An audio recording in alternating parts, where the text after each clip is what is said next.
Mabiani Dumilani bakalanga bakayinkwedu mu mituni yose mukhango ya mambo bakalanga ba munzimabwe bakalanga ba mukhango yebutswana mu Bichana Land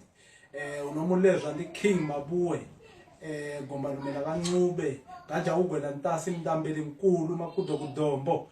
bana ndizivazwe banana bana ndo zigzag manyongo vigonyana la kamonana lesingazi ngempeni na khule nswanja akadzona kwa makudo kamela mulenje kwa minama isana la kamawulela nkolo nkulu negombo lexipatala la kamngaza linoti lithamba pasi ya kukakhukhubala zose kumasunda doko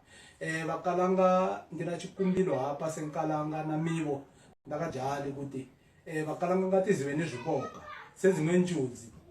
tina babakidzeni bedu mandebele tina vanhu vanonga mazulu vatswana njuzi tingadzivala zikahalasene dzose dzozi njuzi dzandavala dzoziva zviboka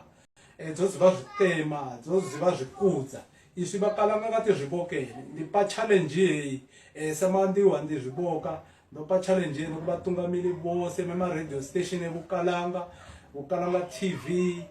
bukalanga culturally kuluswingo kweno kuti vanhu atiziveni zviboka tithame sekuneke ni competition kuze tikudzane kalanga nenkalanga azive zviboka tinavo ni swimbo tinavo miha tinavo kadzaha navo mndambeli sangweni nale ndili ncube ndili mndambeli ndigudula ngina mugubukano la singamba bakhuluka mina mazose bo navo masikriborolo zvikati tohlayini mndambeli indi ncemu lene mungwane ntshudzi zose nabana ndiyemula vanoti munhu muntapa umfana kamanya netsoka kasangana nendege chiburuku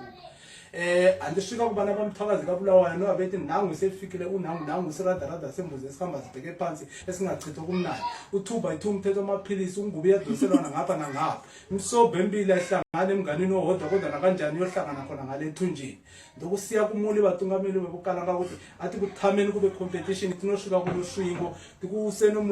bukalanga TV tikuseno ma-radio station kalanga zive zviboka tifanane nedzimwe njuzi ngokudzwana ni King Mabuwe kankeri genge hamasazi gehanga kakodza ngululu funda ntama ngumba muze nolingika ipa kuhe koga mkateka singa zvinotapira ndoboka